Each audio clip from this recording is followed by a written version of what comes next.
Madame, Monsieur, bonsoir. À la une de cette édition, la tension monte d'un cran entre les États membres de l'Union européenne. L'opposition franco-allemande se déroule dans un contexte de crise au Royaume-Uni. Nous évoquerons ensuite la question des obligations de quitter le territoire français, les OQTF, une mesure administrative qui se trouve au cœur de l'affaire Lola.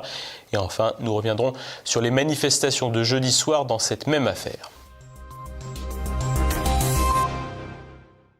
Et avant le premier titre de ce journal, une information importante passée sous les radars. Le 17 octobre, le Premier ministre Elisabeth Borne a pris un décret pour permettre la conservation pour une durée d'1 an de certaines catégories de données, notamment celles concernant le trafic et la localisation, une mesure prise en raison de la menace grave et actuelle contre la sécurité nationale. De nombreuses sources dans les milieux du renseignement et de la défense évoquent un risque terroriste dans les derniers mois de l'année. L'Europe dans tous ses États, alors que certains voyaient dans la guerre en Ukraine une opportunité de consolider la construction européenne, celle-ci semble s'effriter plus que jamais. Démission du Premier ministre britannique, anicroche franco-allemande, conflit au sommet de l'État italien, l'Europe dans tous ses États. Alors que la guerre en Ukraine semblait être une opportunité pour les États membres de serrer les rangs, il semble que ce soit l'inverse qui se produise. Du côté britannique, si le Royaume-Uni a quitté l'Union européenne, la déstabilisation de ce poids lourd voisin préfigure des lendemains délicats aussi pour les États continentaux. Londres a bâti une grande partie de sa richesse sur la finance et est donc plus perméable à la crise que d'autres pays, mais les interconnexions économiques de l'économie de marché font que le basculement d'un État n'est pas sans conséquence pour ses partenaires. De surcroît, l'instabilité britannique devrait profiter à l'agitation des indépendantistes. L'autre feuilleton européen de cette fin de semaine avait cours entre Paris et Berlin. Pour la première fois depuis 2003, le Conseil des ministres franco-allemands, institution inutile fondée sous Jacques Chirac en 2003, n'a pas eu lieu. Pas une perte en matière de décision politique, mais un signe de tension entre les deux États qui s'opposent sur la question énergétique. En effet, le gouvernement allemand entend dépenser 200 milliards d'euros au profit de l'énergie de ses propres citoyens. Une initiative qui va contre la feuille de route bruxelloise et qui pourrait déstabiliser le marché communautaire. Berlin aurait déjà reculé un peu en ne rejetant pas l'idée d'un plafonnement du gaz au niveau européen, un gaz indispensable pour son industrie. Des négociations complexes et qui ont de quoi inquiéter la France puisque le chancelier allemand Olaf Scholz a une alliée de poids dans cette affaire en la personne de la présidente de la Commission européenne, Ursula von der Leyen. Cette dernière aurait pour projet de revenir dans l'arène politique allemande à l'issue de son mandat et se donnerait un sérieux coup de pouce en jouant une partition favorable à son pays. Le chancelier social-démocrate allemand Olaf Scholz sera, lui, finalement à Paris mercredi pour arrondir les angles dans une relation toujours aussi ambiguë entre les deux pays. D'un côté, la France qui parle d'un couple franco-allemand et de l'autre, l'Allemagne qui parle d'un tandem, un tandem dont on imagine facilement qui tient le guidon. En outre, partenaire hypothétique de la France, l'Allemagne penche surtout du côté des États-Unis. Il y a une semaine, les Verts allemands, parti de la coalition au pouvoir, ont tenu un congrès lors duquel ils ont montré des signes de bellicisme étonnants vis-à-vis de la Russie. Des Verts allemands également vent debout dans la croisade anti-chinoise de Washington, estimant désormais que la Chine menace leur mode de vie démocratique.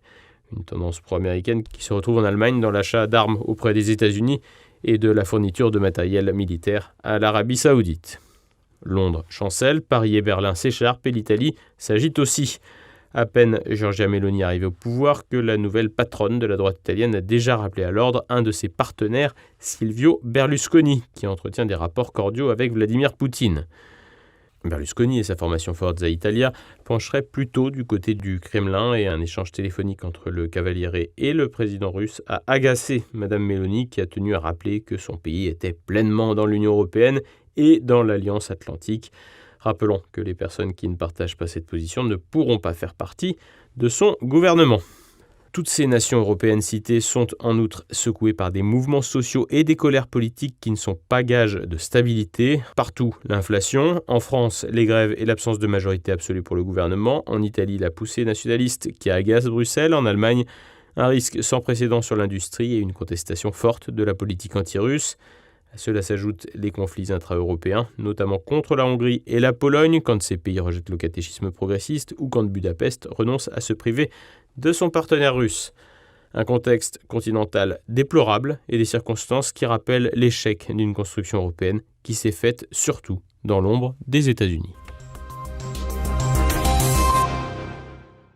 Les obligations de quitter le territoire français, les fameuses OQTF, au cœur du drame de l'affaire Lola, puisque la meurtrière présumée faisait l'objet d'une telle mesure. Élément d'explication.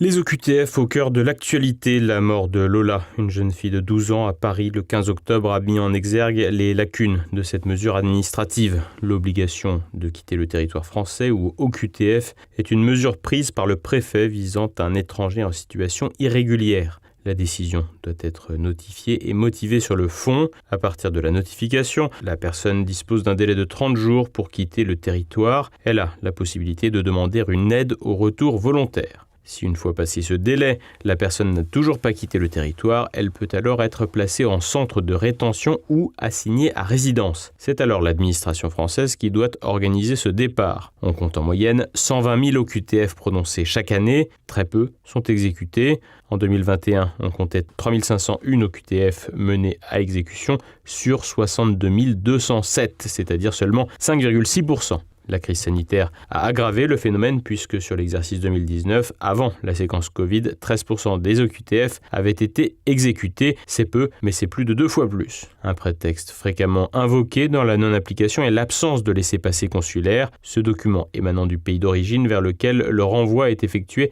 est en effet nécessaire. Reste que ce prétexte ne concerne qu'un cinquième des non-exécutions. Dans le cas du drame Lola, Dabia B, la meurtrière présumée, avait fait l'objet d'un contrôle le 20 août dernier. Le lendemain, la meurtrière présumée faisait l'objet d'une OQTF depuis le 21 août et avait donc jusqu'au 20 septembre pour quitter le territoire français. Après cette date, elle a continué à séjourner sur le territoire. L'actualité est jalonnée d'histoires analogues. Durant l'été 2021, le père Olivier Maire avait été tué par un Rwandais qui l'hébergeait chez lui. Ce dernier avait fait l'objet d'une OQTF le 5 novembre 2019. L'individu avait depuis eu le temps de déclencher un incendie dans la cathédrale de Nantes. Après avoir été placé en détention provisoire, il était sorti de prison et placé sous contrôle judiciaire. Après le meurtre du prêtre, Gérald Darmanin déclarait que le tueur ne pouvait être expulsé parce qu'il faisait l'objet d'un contrôle judiciaire. Évaluer précisément la criminalité des étrangers en situation irrégulière est délicat puisque le ministère de l'Intérieur ne communique pas de données chiffrées sur ce sujet. Mais les exemples sont légion et permettent d'illustrer le phénomène. En août 2020, une étudiante de 20 ans violée à son domicile par un Kosovar qui avait fait l'objet de 2 OQTF. En mai 2021, une retraitée de 69 ans violée par un Algérien qui était alors sous le coup d'une OQTF.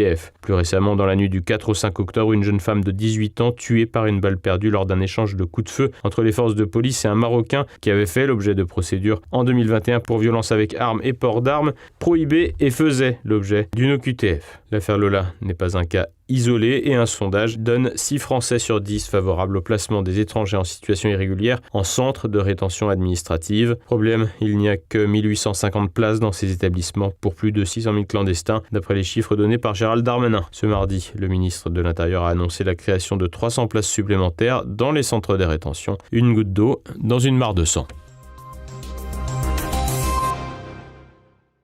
Toujours dans le cadre de cette affaire, des manifestations d'hommage ont eu lieu jeudi soir à Paris, un rassemblement avec des députés Rassemblement National devant l'Assemblée et un à Denfert-Rochereau auquel ont participé d'autres personnalités politiques.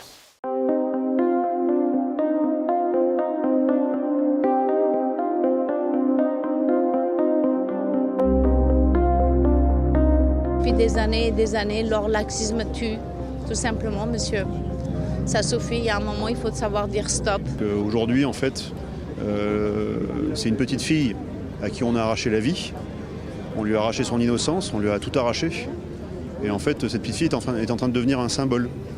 Au-delà en fait, de sa mort tragique, elle devient un symbole pour beaucoup de Français qui ne vont pas accepter, supporter ni accepter ensuite ce qu'on est en train de nous faire en fait. Je pense que c'est le calice de sang de trop qui fait déborder la grande mer du martyre de la France et des Français. Voilà, nous avons une criminalité étrangère très importante qui vient se rajouter à une criminalité nationale, mais une criminalité étrangère qui est beaucoup plus importante, qui participe majoritairement de l'ensauvagement de notre pays. Et pas un jour ne se passe sans que les Français soient violentés, agressés, violés, poignardés. Il est temps maintenant de réagir, de montrer notre colère légitime, et ensuite de prouver qu'on est capable en fait de dépasser certains anciens clivages pour nous réunir et préserver ce pays. Il faut qu'on protège nos anciens comme nos jeunes. Les jeunes, c'est l'avenir. Si on ne les protège pas, de quoi sommes-nous faits? De quoi sommes-nous dignes? Je pense que là, c'est un crime tellement abominable, tellement abject, qui plus est, engage la responsabilité de nos politiques, qui, comment dirais-je, n'ont pas la décence de reconnaître leurs responsabilités alors qu'ils sont aux responsabilités, mais qui ont l'indécence d'instrumentaliser l'indécence pour ceux qui crient leur colère et leur tristesse.